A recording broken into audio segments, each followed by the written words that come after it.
İşte deməli, sayımız diqqət çıxanda olsun. Sayla bağlı toxunacağımız məqamlar. Əşyanın miqdarını bildirir. Nə qədər neçənin suallarına birdən cavab verir. Sayı isim və sifətdən fərqləndirən cəhət odur ki, əsasən özündən yaranır, başqa neçəsindən yaranmır. Amma istisna olaraq toxunur. İstisna olaraq əvvəl-axır sözlərini deyək bilərik, əvvəl-axır sözlərini deyək ki, və ya filan sözü. Bunlar zərfdir, bu da əvəzlikdir. Siz buna 10-cu şəkildə sağlayaraq say yazını bilərsiniz. İstisna halı kimi işlədilməsi var.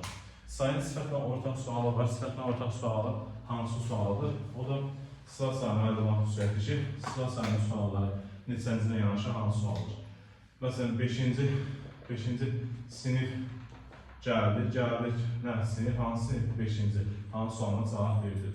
Nəzərinizə çatdırıram ki, saydan sonra, ümumiyyətlə sifətdən sonra mərtəbə sözü gəldiyi halda, mərtəbə sözü gəldiyi halda sintaklərdə parçalanmışlar. Məsələn, deyirəm ki, 5-ci mərtəbə gözəldir. Gözəldir, mərtəbə hansı mərtəbə deməyəcəksən. 5-ci mərtəbə bir yerdə tərəfə cəlb edəcəksən. Sən bunu ailəsində götürə bilmirsən. Mərtəbə sözü gəldiyi halda sintaklərdə parçalanır.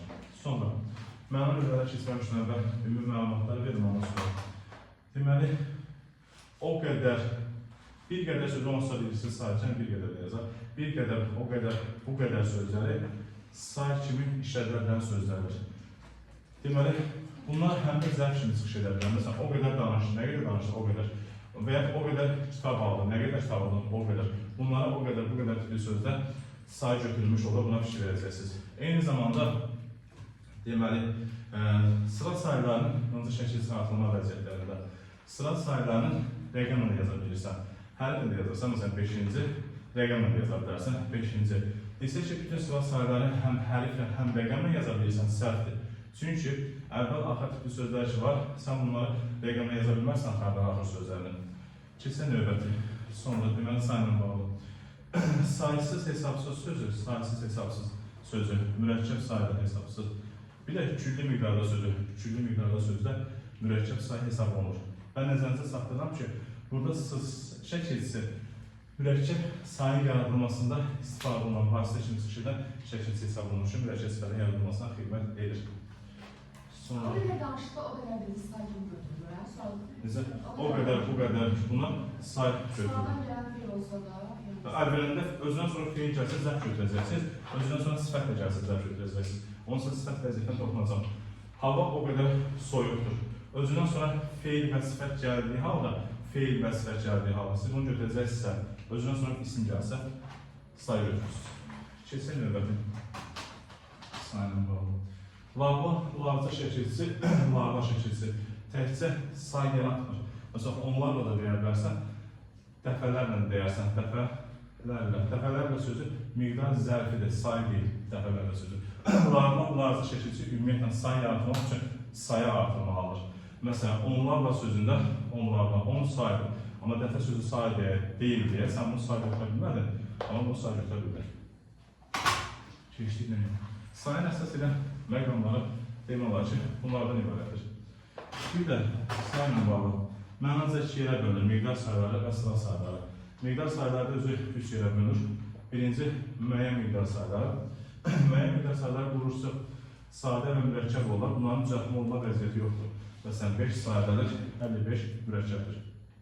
Burada xüsusən mən bir çox və bir sıra sayına toxunacaq. Bununla bağlı kiçik nüanslar element testində verilir. Deməli, həm sadə, həm mürəkkəb olur. Müəyyən miqdar sayından sonra gələn isim cəm şəkilçisi qəbul edilir. Məsələn, 5 kitablar desən, qrammatik normanın pozulmasıdır, təkdə işlətməlisən. Amma özündən sonra zaman anlayışı bildirən söz gəlsə, məsələn, 5 əsrlər, 5 qərnlər, zaman anlayışı bildirən söz gəlsə, cəmdə işlədilməsində bir problemi yoxdur. Qrammatik normanın pozulur. Normalda cəmdə işlədilir, amma özündən sonra zaman anlayışı bildirən söz gəlində cəmdə işlədilir. Bir də, deməli, müəyyən miqdar sayına isim arasında sözlər işlədilir ki, onlar nümerati sözlər adlanır. Məsələn, 5 dənə kitab, dənə nümerati sözdür. Ben nümerati, buyurun. Sayının isim arasında işlədilən sözü, nümerati sözlər, 5 dənə kitab, 2 dənə kitab və s. Nümerati sözlərin içərisində kəmiyyət fərqi yaratmaq deyilən bir anlayış var. Bax, 5 kitabın sayını neçədir? 5. 5 dənə kitab əsərdir, yenə 5 dənədir. Yəni, nümerati kəmiyyət fərqi yaratmır. Amma məsələn, deyirəm ki, bir çoraq. Çorağın sayı 1-dir, amma bir cüt çoraq işdən nəzərdə olur. Nümerati kəmiyyət fərqi yaratır. Məsələn, bir tələbə. Tələbənin sayı 1-dir. Bir sinif tələbə artıq tələbənin sayı çox olduğunu göstərir ki, buna nümunəti çəkmək fərqi yaratmaq deyirik. Həm yaradır, həm yaratmır. Hə, yəni yarada bilən nümunələr var ki, bunlardır. Bunlar da yarada bilməyən nümunələrdir. Burada nəfər sözünə toxunacaq. Nəfər sözü insan anlayışı bildirir və nümunəti çəkmək fərqi yaratmır. Məsələn, bir adam desə, yenə bir adamdır, bir nəfər adam desə, yenə birdir. Və 5-də də eyni vəziyyətdir. Burada nəfər sözünə bağlı, məsələn, deyirəm ki, evə 2 nəfər gəldi. Burada desək ki, nümunəti söz işlədir, bunu sən götürəcəksən. Niyə? Nümunəti sözdən sonra nə gəlməlidir? İsim. Bax, görürsünüz, bir sinif tələbə və ya bir cüz sonra 5 nəfər adam, özündən sonra nə gəlməlidir? İsim. Burada nəfərdən sonra isim gəlməyib ki, xeyr. Nəfər sözü özü burada isim kimi çıxış edir, yəni nümunəti söz götürə bilməyəcəksən. Sonra, qeydlər götürün. Başqa nə bağlı olur? Müəyyən müqəsəmə bağlı. Qeydlər, müəyyən müqəsəmə bağlı olur.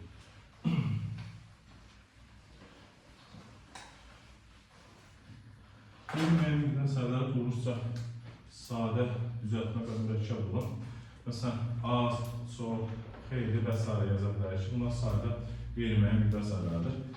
Qeyri-müəyyən miqdar sayıları sadə və düzəltmə olma vəziyyətlərində neçə sualına cavab verə bilmir və nümunəti sözünə işlədə bilmir. Qeyd edim ki, müəyyən miqdar sayıları həm nə qədər, həm neçə sualına cavab verə bilər. Məsələn, 5 kitab, neçə kitab və ya nə qədər kitab deyə bilərsən. Qeyri-müəyyən miqdar sayıları sadə və düzəltmə olma vəziyyətində neçə sualına cavab verə bilmir və nümunəti sözünə işlədə bilmir. Düzəltmə olması üçün larca şəkilsi, bu şəkilsi, azı şəkilsinə istifadə edərək yarada bilirsən düzəltmə sayıları. İndi bunlara toxunmamışdan əvvəl. Bilirsiniz ki, az və xeyli tipli sözlərdə, deməli, özündən sonra isim gələndə nə götürsən say? Məsələn, az adam, xeyli adam və s. Həm nümunəti sözlə işlədə bilmərsən, bax, məsələn, az nəfər adam, xeyli nəfər adam deyə bilmirsən, həm də neçə sualına cavab verir. Özündən sonra isim gələndə oldu say. Az və xeyli tipli sözlərdən sonra feil və sifət gələndə miqdar zərbi götürəcəksən. Məsələn, hava xeyli soyuqdur. Özündən sonra nə gəlir? Sifət gəlir, miqdar zərbi götürəcəksən.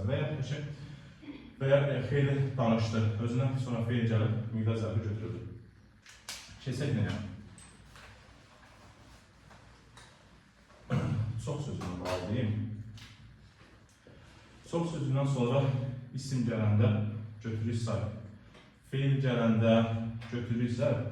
Özündən sonra sifət gələndə də çox yaxşı. Özündən sonra sifət gələndə onu götürəcək ədad.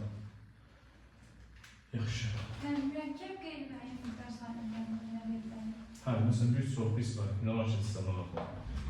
Düzəltmə olma vəziyyətlərinə gəldikdə isə larva, varcalıq və acı şəkilsin yaranır. Larva varcalığına bağlanan deyim ki, bunlardan sonra gələn isim həm təkdə, həm cəmdə işlədə bilər. Hər iki vəziyyətdə olur. Onlarla insan da bilsən də olur, onlarla insanlar da bilsən da olur. Hər iki vəziyyətdə olur. İki dəqiqə pasiyondan bilir.